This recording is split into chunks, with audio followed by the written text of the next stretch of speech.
మా ఇంటి సంక్రాంతి బోనాలు. మేమైతే ప్రతి సంక్రాంతికి బోనాలు చేసుకుంటామండి. ఐలోని మల్లన్నకి. కొందరు ఐలోని మల్లన్న అంటారు. కొందరికి కొమరెల్లి మల్లన్నకి చేస్తామంటారు. కొందరు ఓదెల మల్లన్న.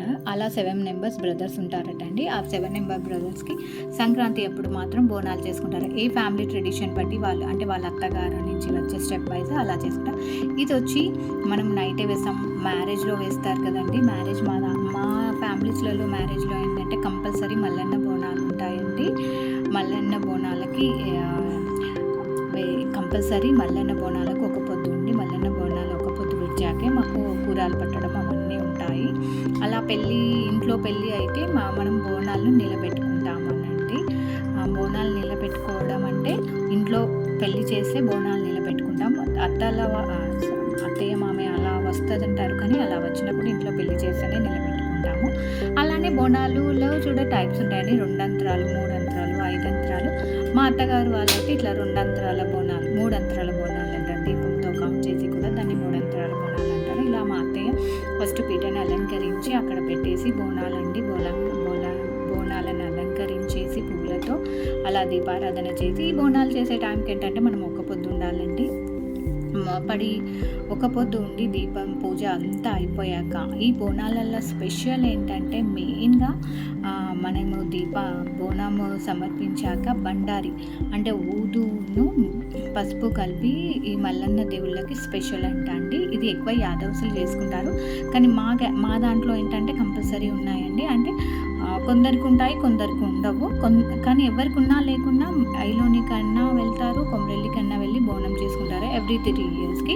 కొందరు ఎవ్రీ సంక్రాంతి బోనాలకి, అంటే ఇప్పుడు మా అమ్మమ్మ వాళ్ళకు ఉన్నాయి, మా అత్తగారికి ఉన్నాయి. అంటే నాకు మా అమ్మ వాళ్ళకి లేవు. ప్రతి సంక్రాంతికి ఇంట్లో బోనం చేసుకుంటారు. ఇంట్లో బోనాలు అయిపోయాక ఉగాది లోపు వచ్చేసి టెంపుల్ అన్నట్టు ఓదెల మల్లన్న అన్న, కొమరెల్లి మల్లన్న అన్న, ఐలోని మల్లన్న, ఇట్లా ఇక్కడ 7 మెంబర్స్ బ్రదర్స్ ఉంటారు మల్లన్న దేవుళ్ళు.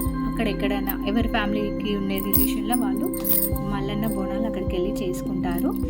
కొందరు ఎవ్రీ 3 ఇయర్స్కి వెళ్ళి చేసుకుంటారు. ఇంట్లో చేసుకున్నాక ఎవ్రీ 3 ఇయర్స్కి వెళ్ళి చేసుకుంటారు. కానీ మా దాంట్లో ఏంటంటే స్పెషల్ మ్యారేజ్లో అనేది మల్లన్న బోనాలు సమర్పించి 5గురు ఒక పొద్దున్నాకే కూరలు పట్టడం ఇవన్నీ ప్రాసెస్ రన్ అవుతాయి. చాలా బాగా అనిపిస్తుందండి. ఆ 5గురు ఒక పొద్దుండి తినాకనే మిగతా ప్రాసెస్ స్టార్ట్ చేస్తారండి. మా మల్లన్న బోనాలు అనేది కంపల్సరీ మా ఫ్యామిలీస్లో చాలా బాగా అనిపిస్తుందండి. అది ఫ్యామిలీని బట్టి ఉంటుంది. అంతస్తులు కూడా ఒక దాంట్లో పచ్చన్నం, ఒక దాంట్లో బెల్లన్నం, ఒక దాంట్లో చారు, ఇంకో దాంట్లో చిక్కుడుకాయ, గుమ్మడికాయను కాకరకాయ అయితే కంపల్సరీ అండి. బోనం వండేటప్పుడు ఆ కర్రీస్లో గుమ్మడికాయ చారు అండ్ పచ్చి పులుసు. తెలిసి మల్లన్నకు అవి ఇష్టం కావచ్చు. ఈ పచ్చి పులుసుతో కంపల్సరీ చేస్తారు. మీరు ఎవరైనా చూసారా? మీకుందా? ఉన్న వాళ్ళకంటే ఏమంత డిఫరెన్స్ అనిపించదు, కానీ చాలా బాగా అనిపిస్తుందండి. అన్నీ సమర్పించాక బోనము సమర్పించి పడి పెడతారండి. పడిలో దేవుడికి పెట్టినవన్నీ పెట్టి ఆ పడి తిన్నప్పుడే ఒక పొద్దు అనేది విడవడం అవుతుంది. అలా ఒక పొద్దు విడిచాక మనం ఇంకా డిన్నర్ చేయడం అది ఏమైనా చేసుకోవచ్చు. అంటే వెజ్జే, నాన్ వెజ్ ముట్టుకోవద్దు.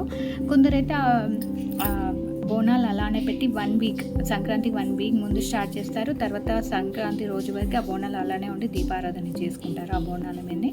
అది ఎవరిష్టం వాళ్ళు, ఫ్యామిలీస్ బట్టి అని కూడా కాదు, ఇండివిజువల్ అనేది.